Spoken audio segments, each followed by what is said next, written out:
Es para mí un privilegio poder estar online. Me encantaría estar presencialmente entre vosotros y sobre todo disfrutando de esa hermosa tierra, ¿no? Que me ha tocado viajar durante muchos años cuando estaba trabajando a nivel nacional y siempre era un gozo poder estar en esa tierra. Bueno, vamos a empezar con una pregunta que suelo hacer siempre, ¿no? ¿Cómo vais de dinero? Y la verdad que nunca me he encontrado ninguna respuesta de que alguien que me dijera, pues mira, tengo un gran problema y es que tengo todas las cuentas corrientes llenas y tengo que ir abriendo nuevas. No, no, nunca me he encontrado con ese problema, ¿no? Pero bueno, esta mañana vamos a hablar de un tema que no se suele hablar mucho en la iglesia, pero que es de gran importancia en nuestra vida diaria, el manejo del dinero. O dicho de otra manera, como cristianos, la mayordomía financiera.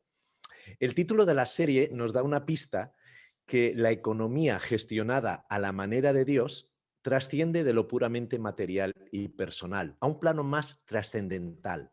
Dicho de otra manera o de otra forma, de considerarnos dueños de nuestro dinero a ser gestores de los recursos que Dios permite que administremos y que trasciende de nuestra propia vida. Pero todo empieza con una buena gestión del dinero, que es imprescindible en tiempos de bonanza económica. Pero en los tiempos de crisis como los que estamos viviendo ya no es suficiente con ser bueno, sino que debemos ser excelentes. Permitidme que os comparta la pantalla. Y es que estamos viviendo en tiempos de crisis, quizás de vacas flacas como en Egipto. Y si bien no es debido a una sequía, lo es debido a una pandemia y tiene repercusiones a nivel económico, tanto en la industria como en la economía doméstica. En este gráfico que estáis viendo podéis ver cómo ha caído el PIB en la comunidad autónoma de Canarias. Y las expectativas de crecimiento durante este año, que en cualquier caso ni en las expectativas más favorables u optimistas llegará al nivel de 2019, como podéis ver. Y es por ello que debemos ya no ser buenos en nuestra gestión financiera, sino que debemos ser excelentes en esa gestión, ¿no? El motivo, todos lo sabemos, y es que una pandemia como la que estamos sufriendo afecta a muchos sectores, o unos más negativos que a otros. Por ejemplo, sectores como el transporte, el turismo, la construcción, son sectores que realmente están muy afectados por crisis como las que estamos viviendo. En cambio, hay otros sectores, como es el de salud, el e-commerce, la alimentación, y otros segmentos que no se ven tan afectados. Desgraciadamente para Canarias, toda la parte turística es importante y ese es uno de los factores de que se esté sufriendo más la pandemia y en este caso la repercusión económica, ¿no? Cuando hablamos del impacto a nivel de industria, también lo hablamos lógicamente a nivel familiar, ¿no? Las empresas producen menos, es decir, debido a los confinamientos, hace que aumente el desempleo. ¿Qué pasa? Que los compradores consumen menos, es decir, el desempleo causa que haya menos ingresos, por lo que las familias se limitan a comprar solo lo imprescindible. Por otro lado, también los productos vitales suben de precio, los que tienen mayor demanda, ¿no? Sobre todo los de la canasta alimentaria, suben de precio. Eso hace que los ahorros se deterioren, ya que debido a la menor entrada de dinero, nos obliga a usar los ahorros o en cambio, por otro lado, ampliar las deudas, ¿no? Algo que estamos viendo ya no solamente a nivel nacional, pero sí a un nivel mundial, es que hay un incremento de la desigualdad y la marginación social. Si más hogares se ubicarán bajo el umbral de la pobreza o de la extrema pobreza, ¿no? Y algo que ya no solo vamos a sufrir nosotros, sino las próximas generaciones, es que el gobierno también tiene menos ingresos para operar y se verá obligado a endeudarse más, con lo que compromete los ingresos de las nuevas generaciones. Esto es lo que comporta la crisis. Una crisis es una oportunidad para aprovechar. Dijo Churchill, uno nunca debería desperdiciar una buena crisis. Y creo que la que tenemos encima es muy buena crisis, o mejor dicho, una gran crisis. El que la hagamos buena dependerá de cada uno de nosotros. A nivel europeo ahora tenemos una gran oportunidad de cambiar nuestro modelo productivo gracias a los fondos europeos, que por cierto, no son gratuitos. Los pagamos a base de deuda nacional o deuda europea, que es lo mismo decir que la vamos a estar pagando varias generaciones con nuestros impuestos. Pero si sirven para que se crean nuevas formas productivas, productos, servicios más adaptados al siglo XXI, seguro que beneficiarán a las próximas generaciones. A nivel familiar, a nivel personal, una crisis como la que estamos viviendo es una buena oportunidad para hacer una reflexión. Y no tan solo una reflexión de nuestra economía, sino también de nosotros mismos. Lo que nos demanda esta nueva crisis es ser excelentes en la gestión. Y la excelencia empieza en nosotros mismos. Ser buenos, como hemos dicho antes, no es suficiente. Y ese cambio tiene que ver más con nuestro ser que con nuestro hacer. Con nuestro hacer. Fijaros en esta diapositiva. ¿Cómo empieza la Biblia? Empieza diciendo que que la tierra era un caos o de alguna manera estaba desordenada y vacía.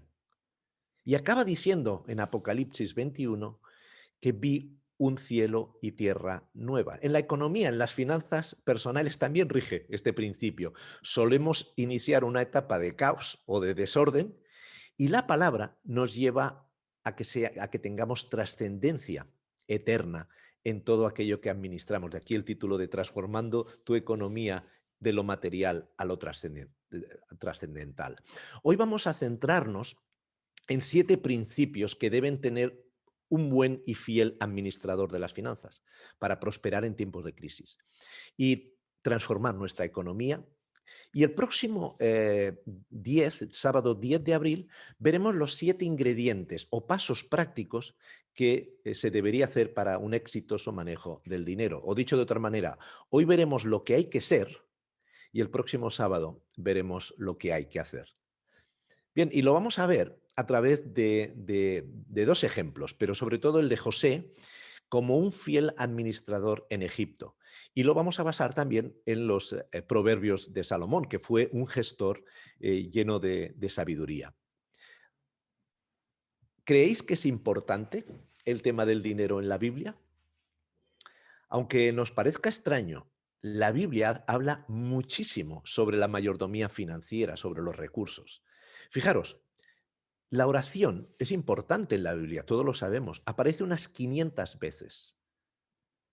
La fe también es muy importante en la Biblia, de hecho es un libro de fe. 500 veces aparece en la palabra. ¿Sabéis cuántas veces aparece cualquier tema relacionado con el dinero o con las posesiones? Más de 2.300 veces aparece en la Biblia temas de gestión de la economía. Y si vemos las enseñanzas de Jesús, ¿sabéis qué porcentaje de parábolas habló Jesús sobre el dinero y las posesiones? Un 50%. Y es que la Biblia no solamente es un libro de fe, es un gran libro sobre la economía. Debemos acercarnos a la palabra para conocer las claves para un excelente manejo de los recursos que Dios pone en nuestras manos. ¿Por qué es tan importante la gestión de nuestro dinero en la Biblia y en nuestra vida cristiana? Porque Jesús lo enseñó muchas veces en sus enseñanzas, ¿no? Eh, Fijaros en la parábola de las monedas de oro o minas o capitales, depende de la versión. Jesús contó, para mostrarnos cómo es el reino de los cielos, que un hombre rico entrega sus bienes a sus siervos para gestionar sus riquezas.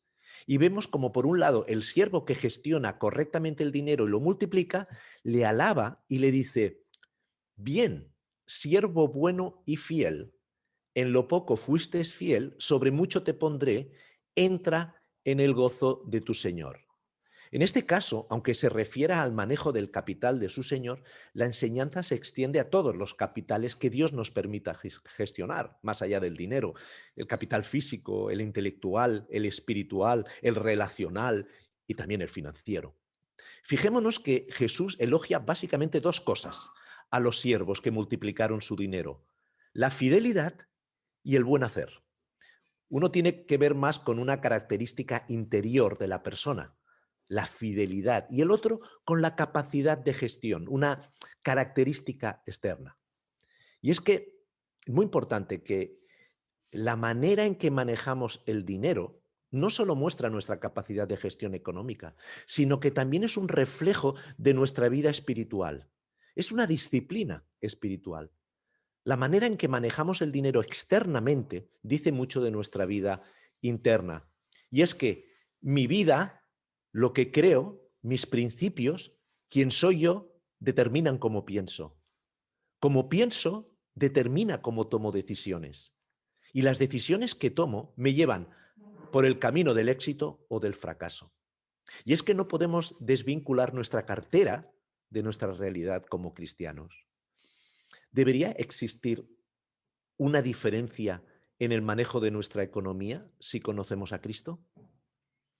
En segundo lugar, nuestra forma de gestionar el dinero pone a prueba nuestra fidelidad en Dios y nuestra relación con Dios.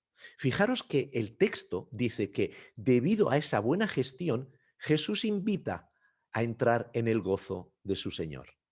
Y es verdad que esta parábola está enmarcada en las enseñanzas de Jesús sobre el reino de los cielos, pero nos enseña la relación tan estrecha que entre nuestra gestión de los recursos que Dios nos da con las bendiciones que se derivan de una relación estrecha con Él. En cambio, si leemos más en la parábola, nos habla de el siervo inútil, que no gestionó correctamente los bienes de su señor y le dice, en cuanto al siervo inútil, échenlo en la tierra de afuera. Allí habrá llanto y rechinar de dientes. Lo encontramos en Mateo 25:30. En otra parábola, Jesús, refiriéndose a los siervos infieles, les dice, de modo que si ustedes no son fieles con las riquezas de este mundo, y aquí hablamos del dinero, ¿quién les confiará la verdadera riqueza? Hay una relación estrecha entre la forma que tengamos del manejo del dinero con las promesas eternas. Jesús nos insta a ser fieles a Dios con las riquezas de este mundo y si somos fieles a Dios en este desempeño, Dios nos confiará la verdadera riqueza, que tiene que ver con la eternidad, pero también con otras responsabilidades en la tierra. Y es que podríamos preguntarnos que si no somos fieles en lo poco, ¿el Señor nos va a conceder mayores capitales a gestionar? O dicho de otra manera, ¿no os habéis preguntado alguna vez por qué el Señor no nos permite tener mayor responsabilidad? Y no solo a nivel económico, también a nivel de dones, de trabajo, etcétera. Quizás la respuesta la tenemos en nosotros mismos, cuando hemos tenido responsabilidades más pequeñas y no hemos sido fieles. Pero seguidamente el Señor dice algo que es crucial para entender que depende cómo manejemos el dinero, podemos estar amando a Dios o despreciándolo. Fijaros lo que dice, ningún sirviente puede servir a dos patrones, menospreciará a uno y amará al otro, o querrá mucho a uno y despreciará al otro. No podéis servir a Dios a la vez a Dios y a las riquezas.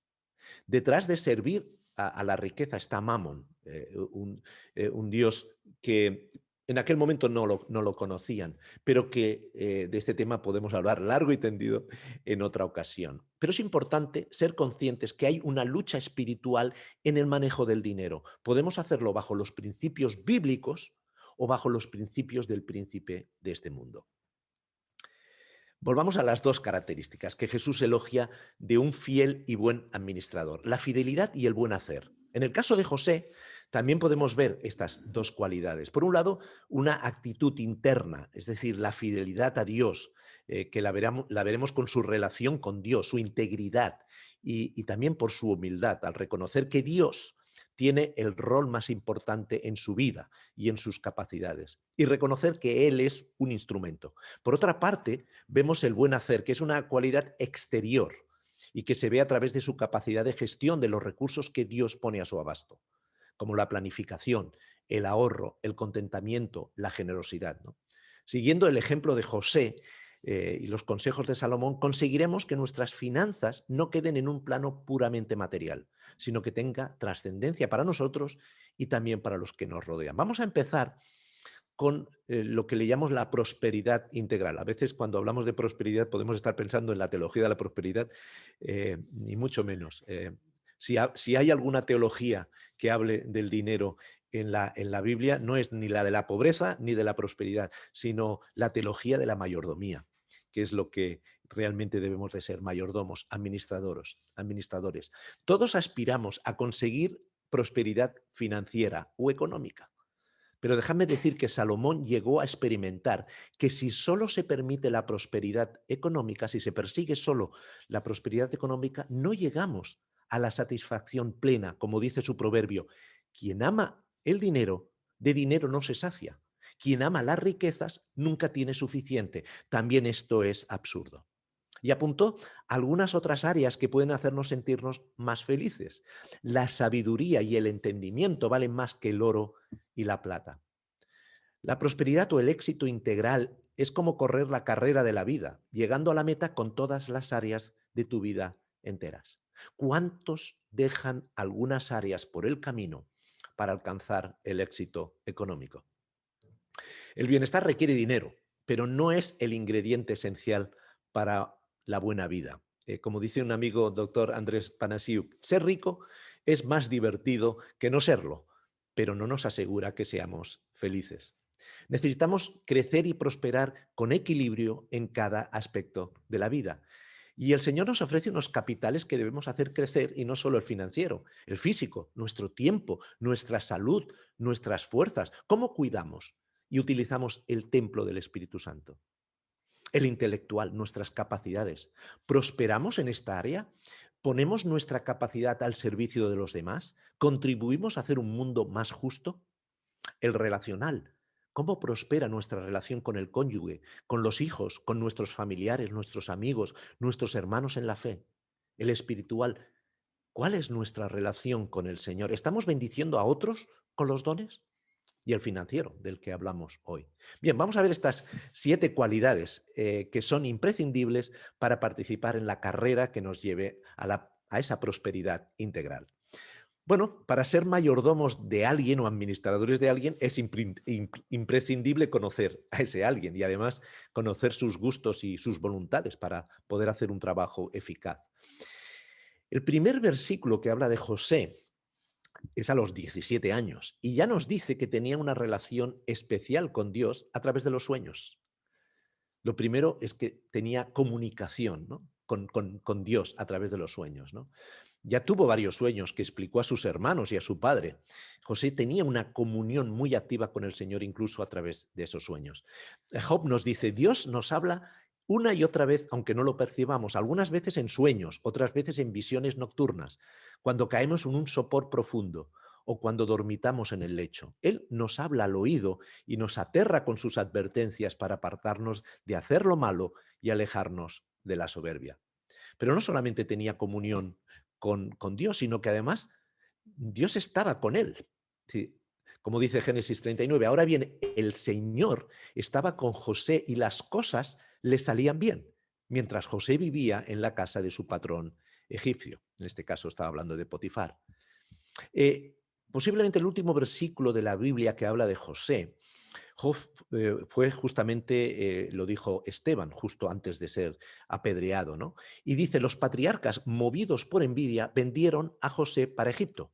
Pero Dios estaba con él y le libró de todas sus tribulaciones y le dio gracia y sabiduría delante del faraón, rey de Egipto, el cual lo puso por gobernador sobre Egipto y sobre toda su casa. No solamente Dios estaba con José en todo lo que hacía, sino que además era visible para los demás.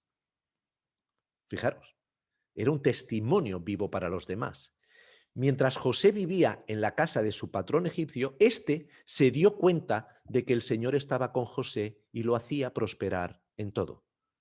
Cuando manejamos correctamente nuestro dinero, nuestras posesiones de acuerdo con la voluntad de Dios, los demás lo ven y puede ser de buen testimonio o, por el contrario, de mal testimonio.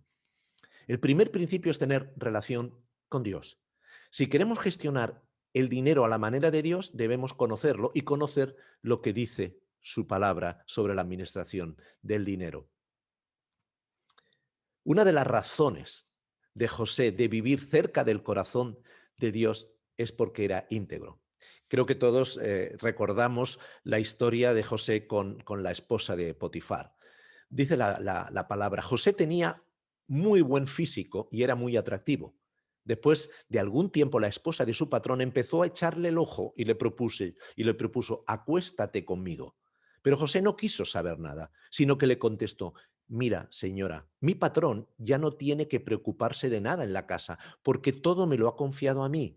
En esta casa no hay nadie más importante que yo. Mi patrón no me ha negado nada, excepto meterme contigo, que eres su esposa. ¿Cómo podría yo cometer tan maldad y pecar así contra Dios? Bien, integridad es uno o todo, es alguien que es igual en todo momento. Es decir, la apariencia y la realidad son exactamente lo mismo. Lo contrario sería ser un hipócrita. Y vivimos en una sociedad donde mucha gente aparenta lo que realmente no es o no tiene. Me temo que esta cualidad no está de moda y especialmente entre las autoridades o personas que deberían de ser ejemplo. Fijaros lo que dice Salomón respecto a la integridad para prosperar. Quien encubre su pecado jamás puede prosperar. Quien lo confiesa y lo deja, haya perdón. El Señor protege la vida de los íntegros y su herencia perdura por siempre. Gran abundancia hay en la casa del hombre honrado, pero al malvado no le aprovecha sus ganancias. A los justos los guía su integridad, a los falsos los destruye su hipocresía. No os preocupéis porque después de la charla enviaré a Pepe, a Yasmín, un PDF con todas estas citas y así las podéis luego revisar en vuestra Biblia. Pues es otra cualidad que nos puede llevar a salir victoriosos de una crisis. Me pregunto, ¿qué tal somos al manejar nuestros bienes o posesiones? ¿Pagamos nuestros impuestos como es debido? ¿Aceptamos entrar en algún tipo de corrupción en nuestros trabajos? Si no prosperas en tu vida, analiza cómo anda tu integridad. Integridad es algo que realmente José pudo experimentarlo y fue un claro ejemplo, ¿no?, de lo que significa ser íntegro, que es hacer lo que se tiene que hacer, cuando se tiene que hacer, como se tiene que hacer, sin importar las consecuencias. Y en el mundo de las finanzas no siempre es fácil hacerlo, más bien es un ejercicio de valentía. Algo que demostró muy claramente José en su vida era que era valiente a pesar del coste que tuviera que pagar por su integridad. Recordemos el coste que tuvo que pagar por ser íntegro a causa de la esposa del faraón, pero también ya en su adolescencia fue valiente en explicar los sueños a sus hermanos y el precio que tuvo que pagar, todos lo sabemos. La valentía, el ánimo es, en momentos de crisis, es crucial para salir vencedores. Salomón nos recuerda, si en el día de la aflicción te desanimas, muy limitada es tu fortaleza. Nelson Mandela dijo, aprendí que el coraje no es la ausencia de miedo, sino el triunfo sobre él. El hombre valiente no es aquel que no siente miedo, sino el que conquista ese miedo. El decir no a situaciones que pongan en peligro nuestra integridad refleja valentía. Y en las finanzas seguro que nos encontramos en muchas ocasiones. He vivido experiencias donde he tenido que luchar entre lo que debía de hacer por conseguir un negocio o por el riesgo de perderlo, por decir que no a situaciones que ponían en peligro mi fe y mi integridad. Y os lo puedo asegurar, yo he visitado, por mi trabajo que es de desarrollo de mercado internacional, pues viajar por más de 80 países en el mundo. Ahora llevo un año que no estoy viajando, pero mi trabajo es viajar por todo el mundo. Y realmente a veces mi fe se ha puesto a prueba, sobre todo mi integridad, ¿no? Y hay que decir que no. Y es así como el Señor te bendice. Vivimos en momentos donde la incertidumbre es una compañera de viaje. Tenemos miedo de perder una situación de confort. Tenemos pánico a enfermarnos. Nos horroriza la muerte que tan cerca la hemos estado viendo, ¿no?, con nuestros familiares, con nuestros amigos. Lo que nos enseña Salomón es que el desánimo, el miedo nos hace débiles y en estos momentos no podemos permitirnos el lujo de ser débiles. Debemos ser íntegros a pesar de los riesgos. Ya te lo he ordenado, sé fuerte y valiente, no tengas miedo ni te desanimes, porque el Señor tu Dios te acompañará donde quiera que vayas. Bien, el tercer principio es la humildad. Vamos a ver varios aspectos de la humildad que son importantes para prosperar en el manejo de las finanzas. El primero es el de prosperar. Humildad para prosperar. Fijaros lo que dice Salomón, que la antesala de la prosperidad es la humildad. Dice, tras el orgullo viene el fracaso, tras la humildad la prosperidad. Supongo que muchos hemos escuchado en alguna ocasión que un emprendedor debe ser humilde. La arrogancia es sinónimo de fracaso. Pues el origen de esa frase está en el propio Salomón. Humildad para prosperar, pero también humildad para aprender. ¿Cuántas veces no habéis oído, yo no necesito estudiar esto o aquello? En el caso de José, le sugiere al faraón que busque un administrador competente y sabio. Y la sabiduría hay que adquirirla y para ello hay que tener la humildad necesaria para reconocer que necesitamos aprender. Y en el caso de Salomón, siendo el hijo del rey David, seguro que recibió la educación por los mejores maestros de la corte. Pero ese conocimiento no era suficiente para manejar con éxito el reinado. Y lo primero que pidió a Dios fue sabiduría. Prosperé y superé a todos mis predecesores en Jerusalén mientras la sabiduría me asistía. Y aquí vemos una relación directa entre prosperar y obtener la sabiduría. Esta me gusta mucho y creo que todos estamos de acuerdo. En esta vida ser sabio es bueno, pero ser sabio y rico es mejor. La sabiduría es necesaria para una gestión financiera eficaz según los principios bíblicos. Ahora, la pregunta es, bien, ¿dónde encontramos esta sabiduría? ¿No? Bueno, la Biblia nos insta a adquirir sabiduría, inteligencia, discernimiento, ¿no? Como dice Proverbio, adquiere sabiduría, adquiere inteligencia, no olvides mis palabras ni te apartes de ellas. No abandones nunca la sabiduría y ella te protegerá. Ámala y ella te cuidará. La sabiduría es lo primero. Adquiere sabiduría. Por encima de todas las cosas, adquiere discernimiento. Por cierto, Salomón pidió solamente sabiduría a Dios y Dios le respondió, porque has pedido sabiduría y no larga vida ni riquezas, te daré más sabiduría que a cualquiera que haya vivido hasta ahora y además te daré riquezas y gloria. Por lo cual no es un mal negocio pedirle a Dios con humildad sabiduría, porque posiblemente venga acompañada. ¿De dónde se adquiere la sabiduría? Todos lo sabemos. El principio de la sabiduría es el temor del Señor. El conocimiento de lo santo es inteligencia. ¿Y para qué necesitamos la sabiduría y la capacidad? El mismo Salomón nos dice, la casa se edifica con sabiduría y se afirma con inteligencia. Pero también necesitamos la humildad para pedir consejo. Cuando falta el consejo, fracasan los planes. Cuando abunda el consejo, prosperan. Sin buenos gobernantes, la nación fracasa. Con muchos consejeros puede salvarse. Y me preguntaréis, bueno, ¿dónde podemos pedir consejo? Bueno, tenemos varias fuentes. La primera es nuestra brújula moral, nuestros principios, nuestros valores, nuestra fe en la palabra, en nuestro cónyuge, en nuestros padres, en personas confiables, en expertos en el campo. Muchas veces pensamos que no tenemos a nadie alrededor que nos pueda ayudar y tenemos a muchísimas personas que nos pueden ayudar. Pero empecemos por nuestra fe. Pero también humildad para vivir en moderación. José tuvo forzosamente que aprender a vivir en moderación, especialmente cuando fue encarcelado. Pero fue un ejemplo para la casa de Potifar y del faraón. Eh, Salomón nos dice, el orgulloso será humillado y el humilde será alabado.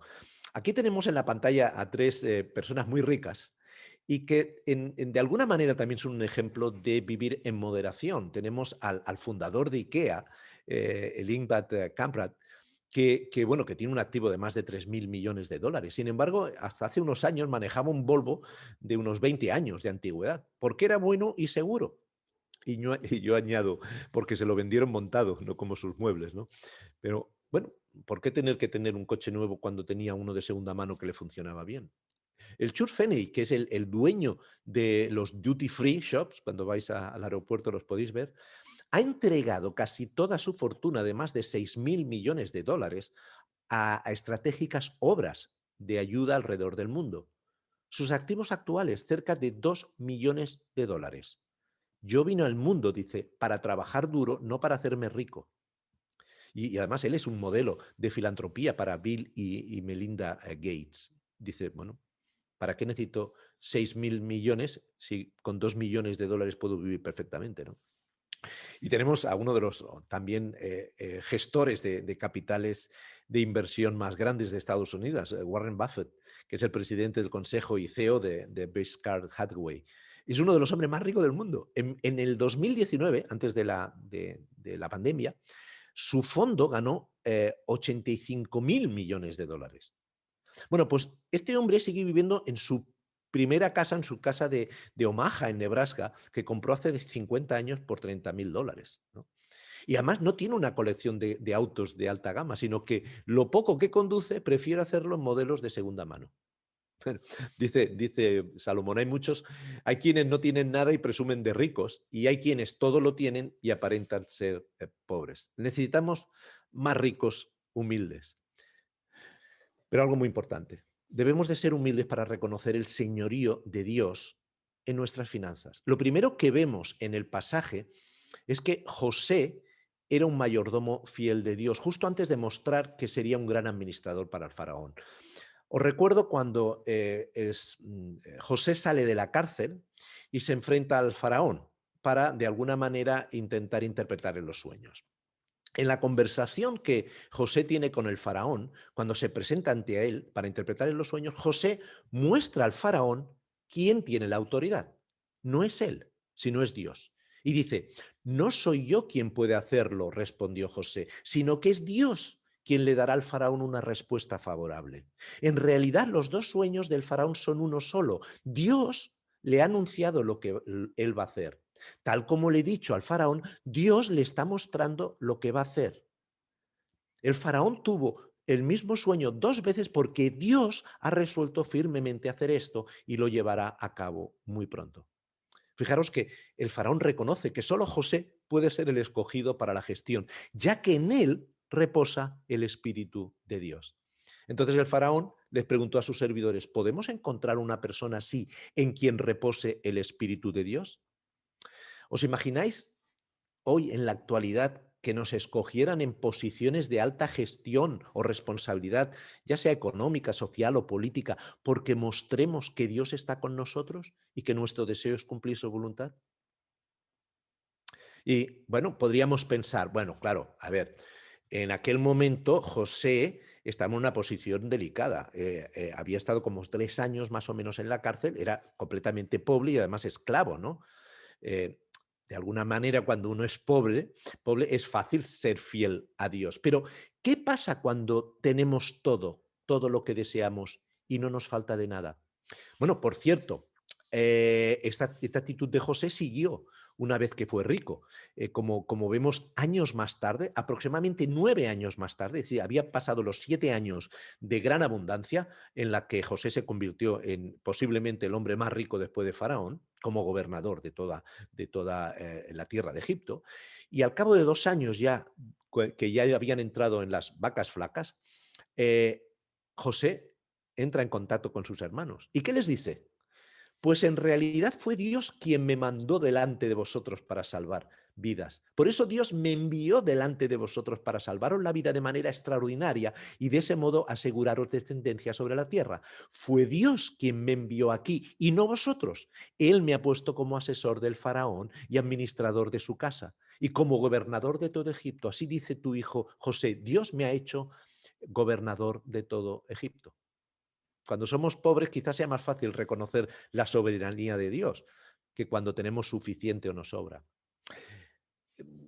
Os hago una pregunta. ¿Tenemos claro cuál es nuestro rol y el rol de Dios en nuestras finanzas y en nuestros dones? Fijaros lo que dice la palabra sobre el rol de Dios. Sobre el universo. Alzad los ojos y mirad a los cielos. ¿Quién ha creado todo esto? El que ordena la multitud de estrellas una por una y llama a cada una por su nombre. Es tan grande su poder y tan poderosa su fuerza que no falta ninguna de ellas. Dios es creador y señor del universo. Pero ojo, ¿y qué pasa con la tierra? Del Señor es la tierra y todo lo que en ella hay, el mundo y los que en él habitan.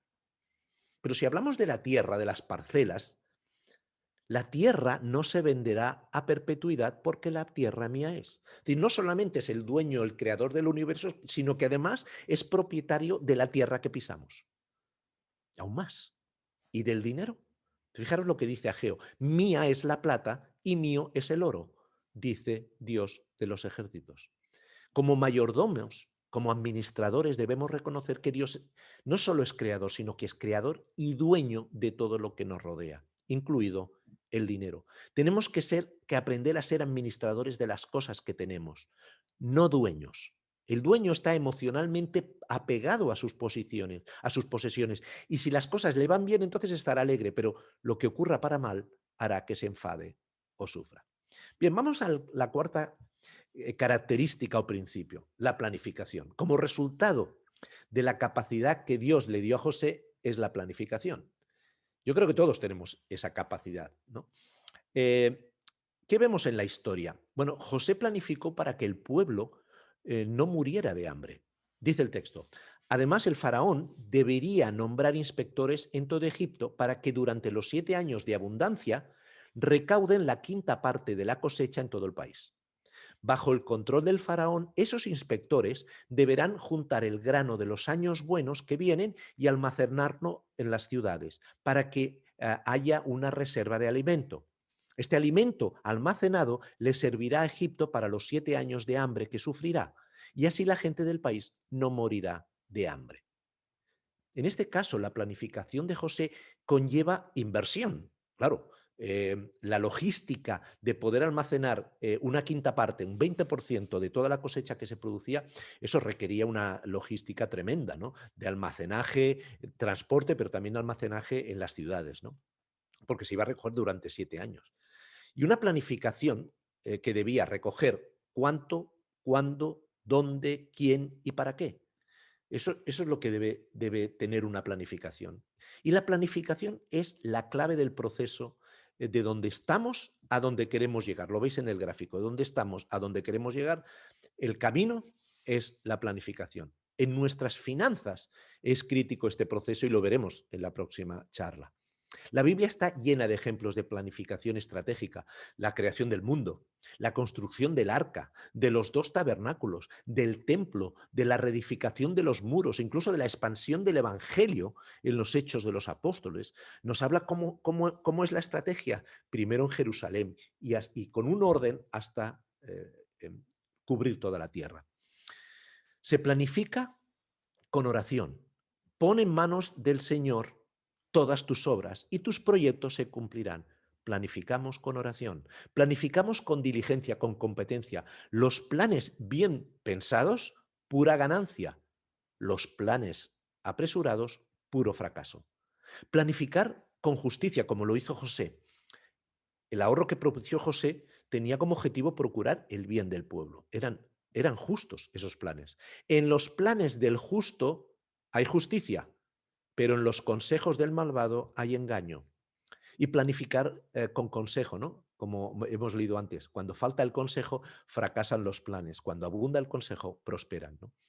Eh, Dejadme hacernos unas preguntas a los matrimonios. ¿Planificamos con nuestra pareja, que es según Dios la ayuda idónea? Bueno, esto es un mensaje para los maridos. Las mujeres podéis estar ahora viendo el WhatsApp si queréis. Nuestra esposa es la consejera financiera número 1. En Génesis 2:18 dice: no es bueno que el hombre esté solo, voy a hacerle una ayuda idónea. La mujer ha sido diseñada para ser una ayuda idónea o una ayuda adecuada para el marido, y es su consejera principal, su asesora en la vida. En el caso incluso que la esposa no entienda la naturaleza de algunos negocios, ella tiene una perspectiva muy particular sobre la vida y una relación muy especial con Dios que es sumamente valiosa al momento de elegir el camino a seguir. La mujer tiene una sensibilidad especial, un sexto sentido para reconocer si la decisión que vamos a tomar puede ser correcta o no. No hay ninguna persona en el mundo que quiera nuestro éxito más que nuestra esposa. Y ahora un mensaje para las esposas. El texto no dice ayuda y dueña, sino ayuda idónea. Bien, la Biblia nos insta a la planificación, pero la planificación tiene que estar precedida de conocimiento de la situación económica en la que nos situamos. Eso lo veremos el próximo sábado, ¿no? ¿Conocemos perfectamente los gastos que tenemos? Ya no digo su totalidad, sino en qué gastamos nuestro dinero por partidas. ¿Planificamos las necesidades que tenemos ahora y que tendremos a corto, a medio o a largo plazo? ¿Pensamos en nuestra jubilación? De todo esto hablaremos en el próximo día. El próximo día veremos cómo desarrollar un plan de control de gastos, cómo establecer metas y límites. Ahí veremos las 5 Cs y ahí estaremos hablando del presupuesto. Estaremos hablando de algo muy importante. Yo creo que lo más importante, sobre todo para tener éxito en las finanzas, es de la libertad financiera, de la salud financiera, de responder una pregunta, que luego lo veremos. ¿Cuánto es suficiente? Eh, Vamos a ver lo importancia que es salir de las deudas, preparar el futuro, una planificación financiera, planificar la herencia y sobre todo compartir, en este caso, la generosidad, ¿no? Bien, vamos a ver qué pasó, muy interesante, qué pasó a los egipcios por no haber planificado. Dice que el texto dice, así que José fue recogiendo todo el alimento que se produjo en Egipto durante esos 7 años y lo almacenó en las ciudades. Juntó alimento como quien junta arena del mar. Y fue tanto lo que recogió que dejó de contabilizarlo. Ya no había forma de mantener el control.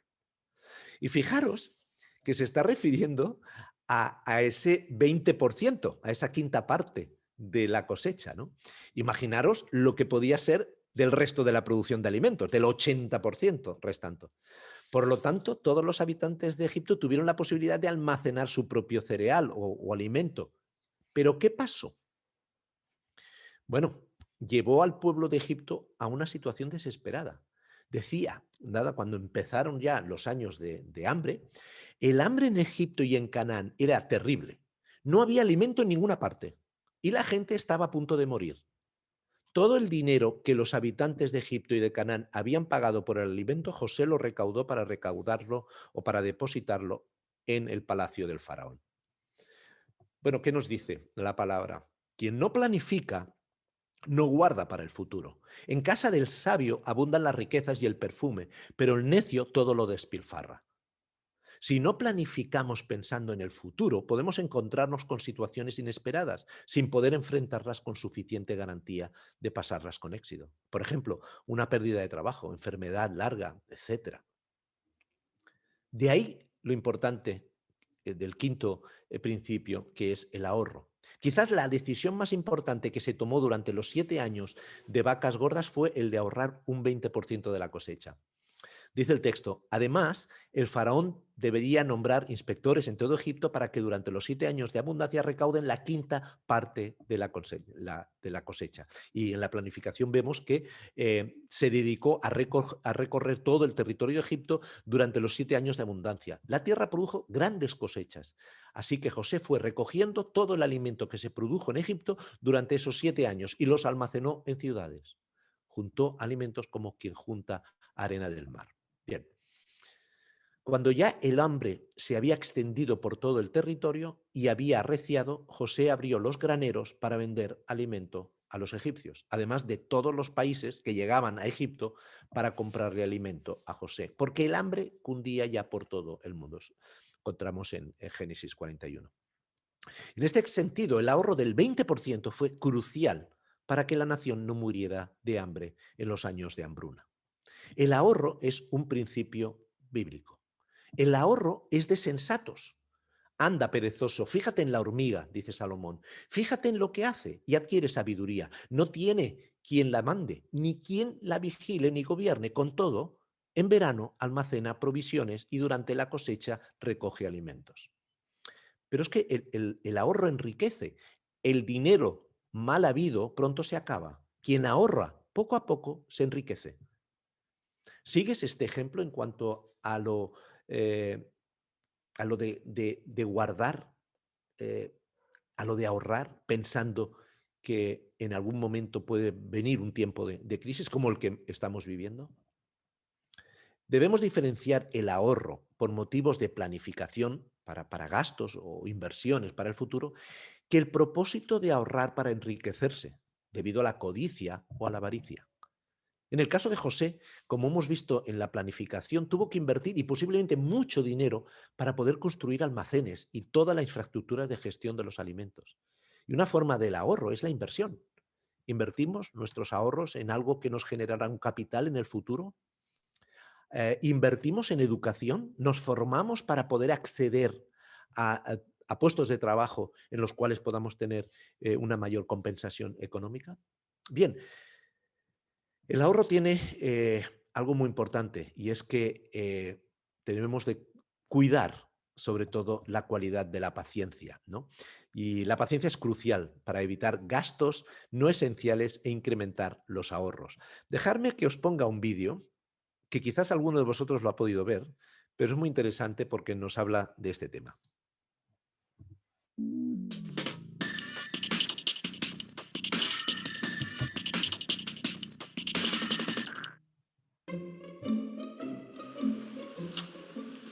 Okay, sit in that chair. All right, here's the deal. Marshmallow, for you. You can either wait, and I'll give you another one if you wait, or you can eat it now. When I come back, I'll give you another one, Le so then you'll have two. dice, aquí tenéis un But stay in dulce, here and stay pero in the si te chair till I come esperas, back, te okay? traeré All right. otro dulce. Si no te esperas, puedes tomarte este, pero solo tendrás uno.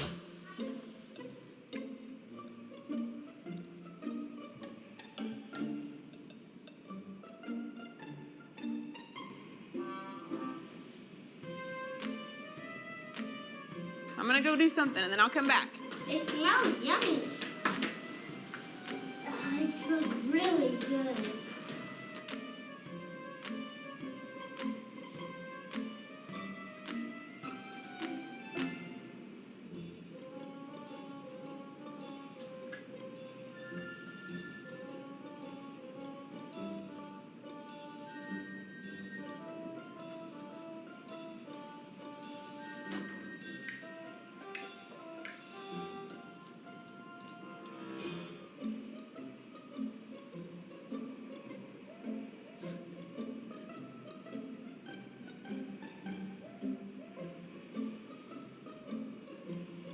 All right, so it's up to you. You can have it now, or you can wait.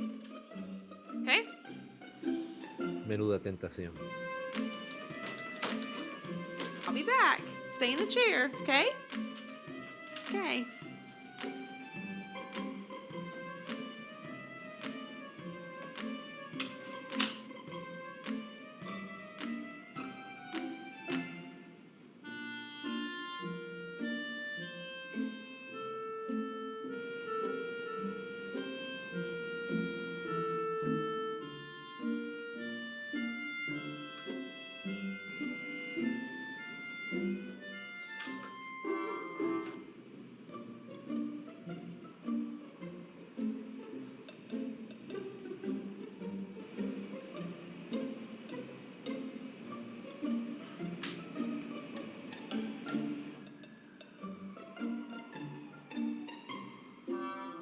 All right, so I'm gonna leave and then I'll come back, okay?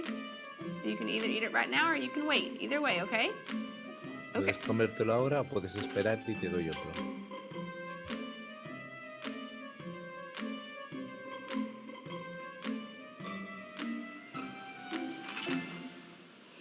How'd you do? Did you do good? You did? Yeah. You wanted to eat it, didn't you? Yeah. So did I tell you to give you another one? Okay, now you can have both. You need them.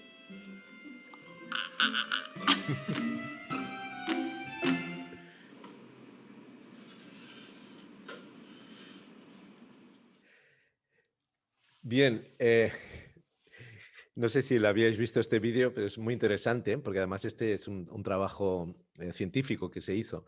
Pero bueno, lo que vemos que la paciencia en el ahorro es la capacidad de renunciar a gastar hoy algo para acumular ahorros para el futuro, ¿no? Bueno, en la década del 1960, un profesor de Stanford llamado Walter Mischel comenzó una serie de importantes estudios psicológicos, ¿no? Y durante sus experimentos, Mischel y su equipo evaluaron a cientos de niños, la mayoría de ellos entre 4 y 5 años, y revelaron lo que ahora se cree que es una de las características más importantes para el éxito en la salud, el trabajo y en la vida. Los niños que estaban dispuestos a retrasar la gratificación, es decir, que esperaban al segundo dulce para comerlo, terminaron teniendo notas académicas más altas, niveles más bajos de abuso de sustancias, menor probabilidad de obesidad, mejores respuestas al estrés, mejores habilidades sociales según lo informado por sus padres y, en general, mejores puntuaciones en una gama de otras medidas de vida.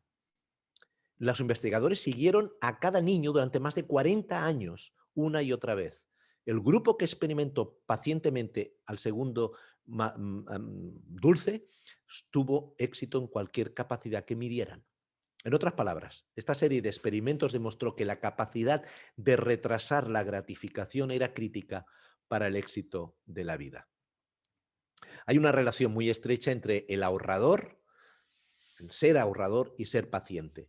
En las finanzas, la cualidad de la paciencia es crucial para evitar gastos no esenciales e incrementar los ahorros, como nos enseña Salomón. Ser paciente es muestra de mucha inteligencia. Ser impaciente es muestra de gran estupidez. Si piensas lo que haces, tendrás abundancia. Si te apresuras, acabarás en la pobreza. El ahorro empieza en lo que tenemos. Ahorramos y aprovechamos o optimizamos completamente la comida, la ropa, alargamos la vida del vehículo lo suficiente para no tener que recurrir a las deudas para la compra de uno nuevo, amortizamos suficientemente la vivienda. La compra impulsiva, los deseos de vivir por encima de nuestras posibilidades pueden ser obstáculos para incrementar el ahorro.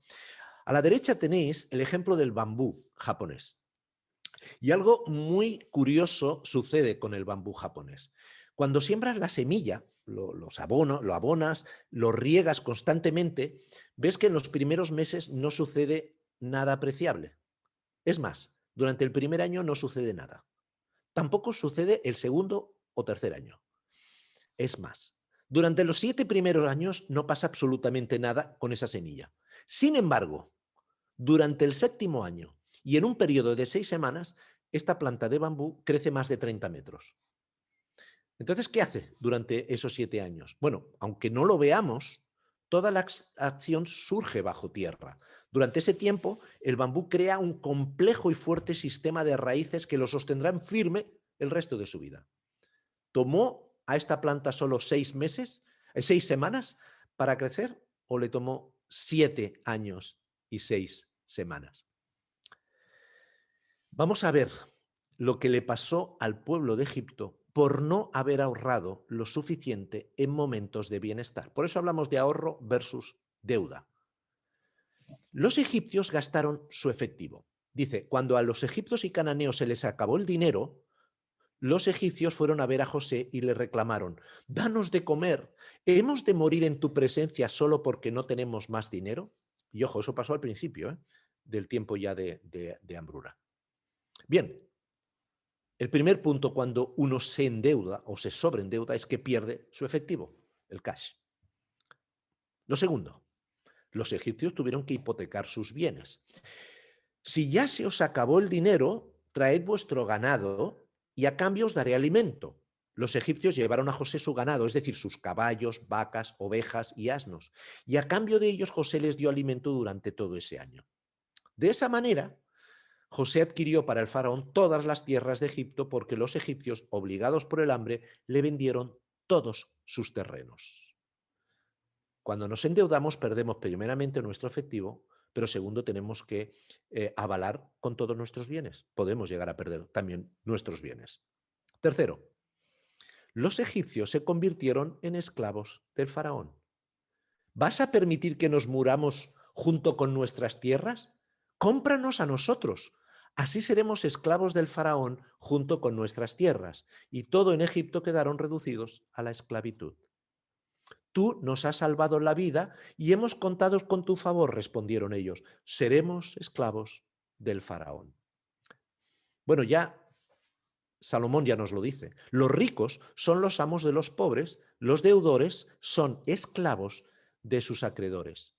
Y este proceso sigue vigente hoy día, con alguna contextualización, pero perdemos nuestro efectivo. Luego podemos perder nuestras propiedades, que quedan en manos de los bancos o de los acreedores. Y por último, perdemos la libertad de gestionar nuestro dinero de la forma que nos plazca. Dice la Biblia en Romanos, no tengáis deudas pendientes con nadie, a no ser la de amaros unos a otros. De hecho, quien ama al prójimo ha cumplido la ley.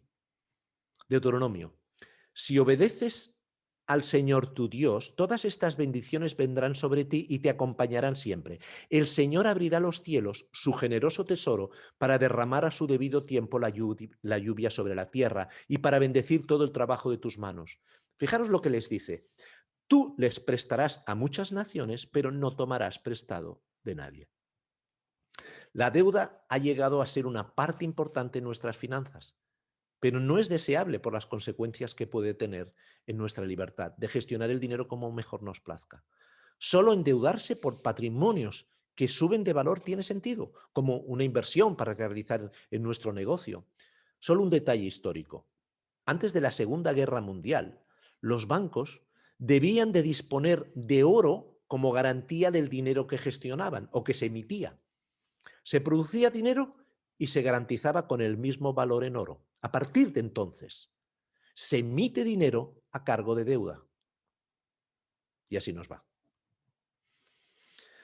Vemos la consecuencia de no planificar, vemos la consecuencia de no ahorrar. Vamos a pasar al sexto punto, ya estamos acabando, y es el ser felices. Sí, en la historia de José no encontramos ninguna queja frente a las situaciones de pobreza o esclavitud que tuvo que pasar, sino que vemos que aprovechó cada ocasión para mejorar personalmente, pero también a los que lo rodeaban. Dice Salomón, no hay mejor medicina que tener pensamientos alegres. Cuando se pierde el ánimo, todo el cuerpo se enferma. Ánimo, pues, comamos y bebamos alegres, que Dios aprueba lo que hacemos. Eso lo dice en Eclesiastés. Contentarse es una de las claves de la vida para ser feliz en cualquier circunstancia en que vivas. Debemos aprender a vivir contentos con lo que tenemos y no insatisfecho con lo que no tenemos, porque eso nos llevará a estar insatisfechos al poco tiempo de conseguir las cosas. Como os decía, por mi trabajo he tenido la posibilidad de viajar por muchos países y es curioso que en países teóricamente pobres es donde ves gente más feliz, gente sonriendo. En cambio, en países extremadamente ricos es donde ves gente insatisfecha. Curioso, ¿no? Vivir en abundancia no necesariamente apunta a un incremento en la cantidad de dinero ni en los bienes acumulados. Si no somos felices en la situación que nos ha tocado vivir en la actualidad, no lo seremos, aunque mejoremos económicamente. Ahora, contentarse no es conformarse, ¿eh? El que se conforma con ser pobre siempre será pobre. Debemos luchar por conseguir nuestros sueños y mejorar, pero no seremos felices consiguiendo una nueva situación económica si no lo somos ahora con la que tenemos. Contentarnos tiene que ver más con adaptarnos a la forma de vivir que nuestros ingresos nos permitan, ¿eh? Y cómo esta pandemia nos ha enseñado a valorar las cosas que realmente son importantes, ¿no? Y en las cosas que debemos gastar nuestro tiempo y disfrutar de ello. Me gustaría enseñarlos en un gráfico, lo que le llamo yo la curva del contentamiento. Nos podría parecer que el nivel de felicidad o satisfacción es proporcional con la cantidad de dinero que poseemos o que utilizamos, pero no es así en muchos casos. Fijaros, en la parte vertical vemos el nivel de contentamiento y en la parte horizontal el nivel de gastos. Bien, ¿dónde conseguimos un nivel de contentamiento? Bueno, cuando tenemos nuestras necesidades básicas cubiertas, hay un incremento en nuestra felicidad, en nuestra felicidad, ¿no? En nuestro contentamiento. Dice la palabra, mientras tengamos vida, hagamos lo bueno y pasémoslo bien. El comer y el beber y el disfrutar del fruto de tanto trabajo es algo que Dios nos permite. Eso lo sé muy bien, eso lo dice Salomón. Pero Pablo también dice, así que teniendo ropa y comida, contentémonos con eso.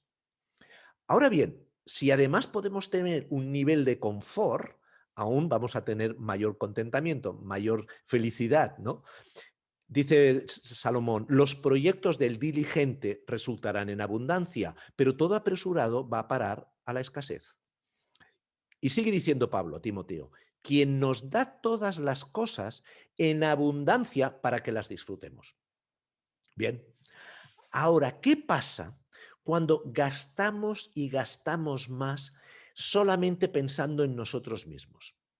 Bueno, Salomón, al final de sus días en Eclesiastés, que es un libro de la filosofía de su vida, nos dice, quien ama el dinero siempre quiere más. El que ama las riquezas nunca cree tener bastante. Esto es también vana ilusión, porque mientras más se tiene, más se gasta. ¿Y qué se gana con tener aparte de contemplar lo que se tiene? Pero además podemos llegar incluso hasta la muerte gastando sin llegar a estar satisfechos. Dice Salomón, una cosa realmente lamentable visto en este mundo, que el amontonar riquezas va en perjuicio de su dueño. Y tal como vino a este mundo, así se irá, tan desnudo como cuando nació, y sin llevarse nada de su fruto de su trabajo. La pregunta entonces es, ¿cuánto es suficiente?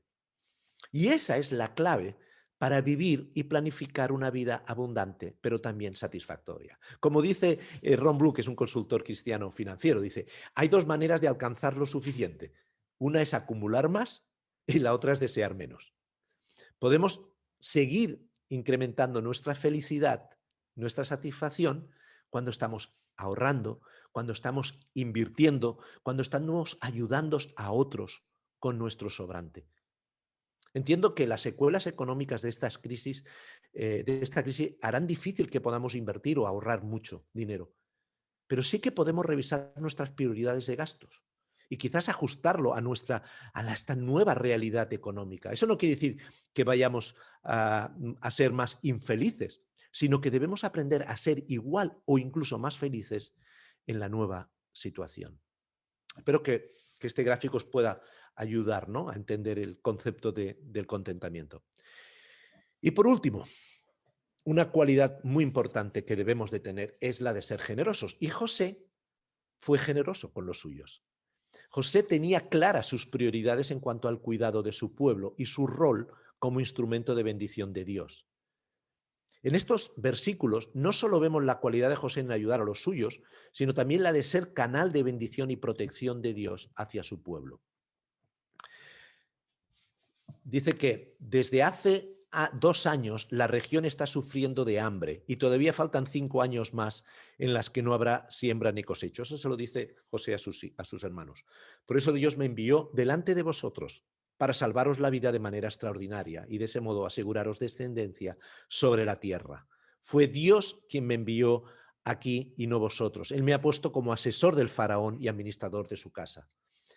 Y dice, yo os proveeré alimento allí, porque aún quedan 5 años más de hambre. De lo contrario, tú y tu familia y todo lo que te pertenece caeréis en la miseria. José instaló a su padre y a sus hermanos y les entregó terrenos en la mejor región de Egipto, es decir, en el distrito de Ramsés, tal como lo había ordenado el faraón. José también proveyó de alimentos a su padre y a sus hermanos y a todos sus familiares, según las necesidades de cada uno. ¿Qué nos dice la palabra sobre este asunto? Bueno, nos dice que debemos de ser primeramente generosos con los nuestros. Le dice Pablo a Timoteo, si alguno no provee para los suyos, y especialmente para los de su casa, ha negado la fe y es peor que un incrédulo. No siempre es necesario que ayudemos a los nuestros con dinero. José y el faraón dieron herramientas, terrenos y trabajo para que prosperaran como pueblo.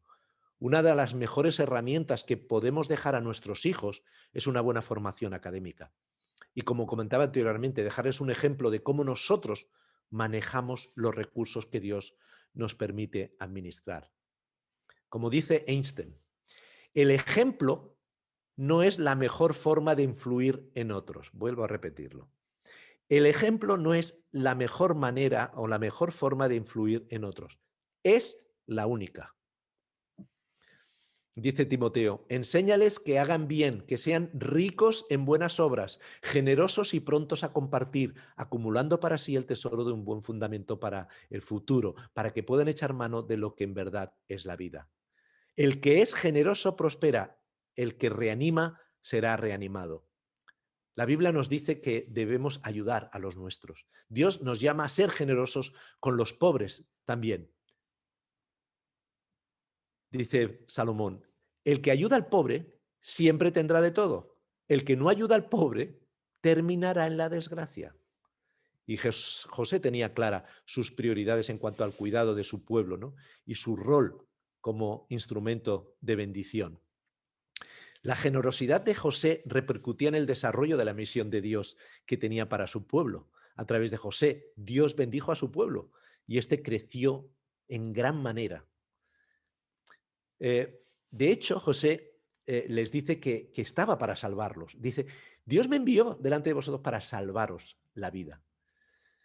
Esa noche, dice un texto, le habló a Israel, a Jacob, en una visión. Jacob, Jacob, Jacob, aquí estoy, respondió. Yo soy Dios, el Dios de tu padre. Y le dijo, no tengas temor de ir a Egipto, porque allí haré de ti una gran nación. Yo te acompañaré a Egipto y yo mismo haré que vuelvas. Fijaros cómo la generosidad de José contribuyó para el crecimiento del pueblo. Entraron en Egipto aproximadamente 60 personas, que era su familia. Bueno, Éxodos 1, 6 a 10 nos dice, murieron José y sus hermanos y toda aquella generación. Sin embargo, los israelitas tuvieron muchos hijos y hasta tal punto se multiplicaron que fueron haciéndose más y más poderosos. El país se fue llenando de ellos, pero llegó al poder en Egipto otro rey que no había conocido a José y le dijo a su pueblo, cuidado con los israelitas que ya son más fuertes y numerosos que nosotros. Vamos a tener que manejarlos con mucha astucia. De lo contrario, seguirán aumentando y si estalla una guerra se unirán a nuestros enemigos, nos combatirán y se irán del país. Bueno, pero Dios prometió a Abraham que cuidaría de su pueblo y le dio una promesa que se cumpliría. Y lo vemos en la vida de José. Y es que Dios es predecible, que ayudaría a su pueblo. Lo que es impredecible es en la forma en que lo va a hacer. Dios usa a Rubén y a Judá para convencer a sus hermanos de no asesinar a José, sino de venderlos a unos mercaderes que iban a Egipto, ¿no? Y es que Dios tenía un plan de subsistencia para su pueblo cuando viniera la hambruna y pasara porque José llegara a Egipto, ¿no?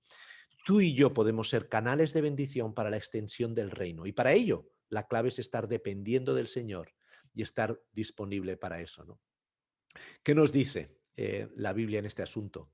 No vamos a profundizar porque eso requiere un mensaje o varios, ¿no? Pero en el Antiguo Testamento vemos cómo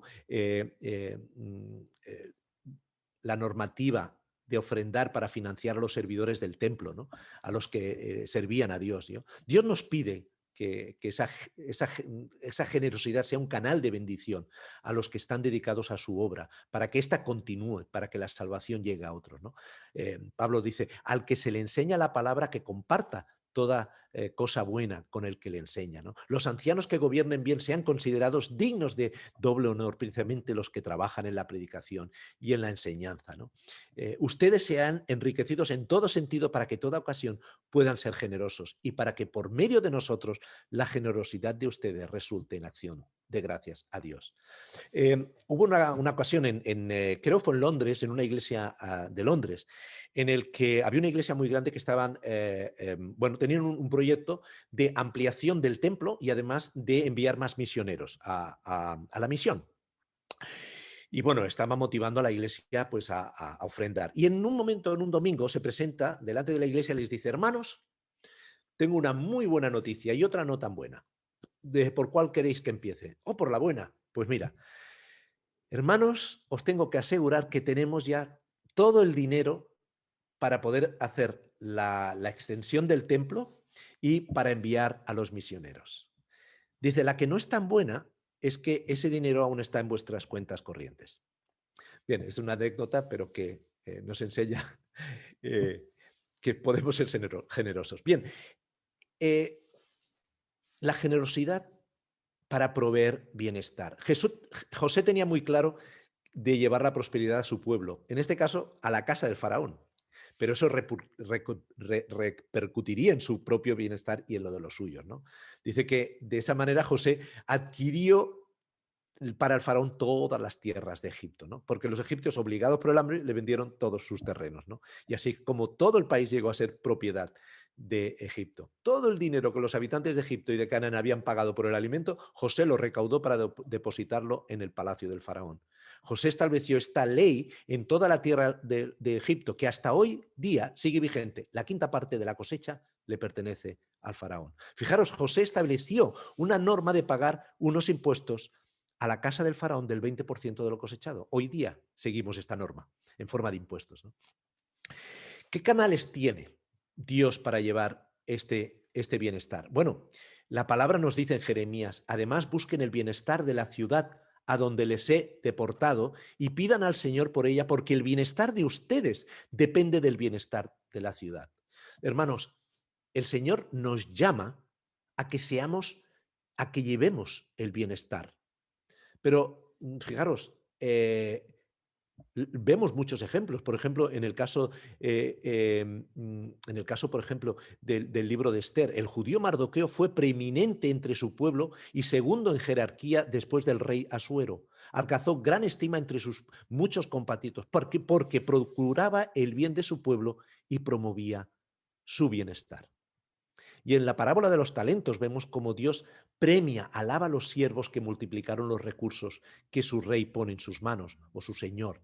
¿De qué manera multiplicamos los recursos que Dios nos permite gestionar y que pueden llevar bienestar a la sociedad que nos rodea?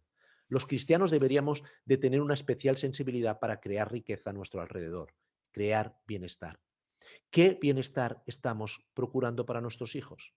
¿Les estamos enseñando los principios bíblicos sobre la administración de los recursos que el Señor nos da para que sean una generación más próspera?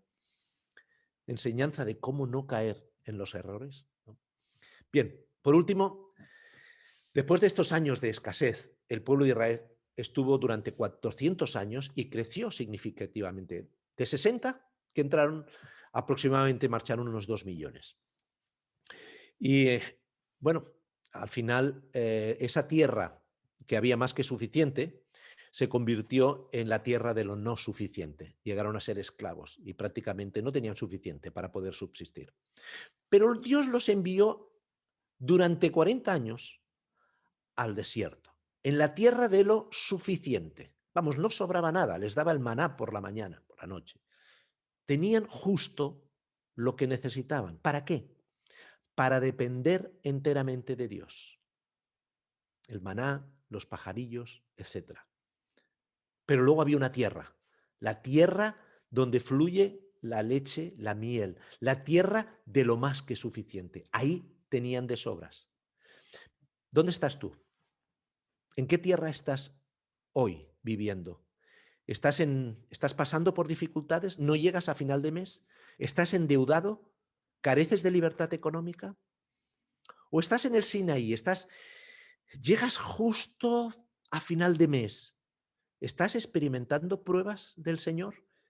¿Quiere el Señor que aprendas a depender de Él? ¿O quizás estás en la tierra de más que suficiente? ¿Estás siendo de bendición a otros? ¿Eres un canal de bendición de Dios a otros?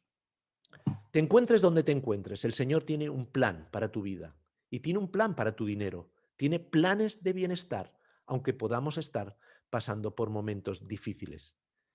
Porque yo sé muy bien los planes que tengo para vosotros, afirma el Señor, planes de bienestar y no de calamidad, a fin de daros un futuro y una esperanza. Pero fijaros lo que dice. Ten cuidado de obedecer todos estos mandamientos que yo te he dado para que siempre te vaya bien, lo mismo que a tu descendencia. Así habrás hecho lo bueno y lo recto a los ojos del Señor. Bien, espero que la palabra de Dios obre en nuestras decisiones financieras, ¿no? Para llegar a ser mayordomos fieles, reconociendo que Él es el Señor y dueño de todo, que nosotros somos mayordomos y administradores, que debemos de ser sabios y no necios, gestionando los talentos, las posesiones, que tomemos decisiones financieras, no solo pensando en el presente, sino procurando para el futuro, que sepamos vivir en contentamiento, que tengamos sensibilidad para ayudar a otros, que seamos dadores, alegres. Dios quiere lo mejor para cada uno de nosotros. Quiere que hagamos lo bueno y lo recto a sus ojos, ¿no? Pero tenemos la facultad de administrar correctamente o no todos los bienes que Dios nos ha permitido gestionar. Bien, el próximo sábado, día 10, ya veremos 7 ingredientes, ya veremos cosas muy prácticas para poder intentar prosperar en nuestras finanzas personales. Muchas gracias.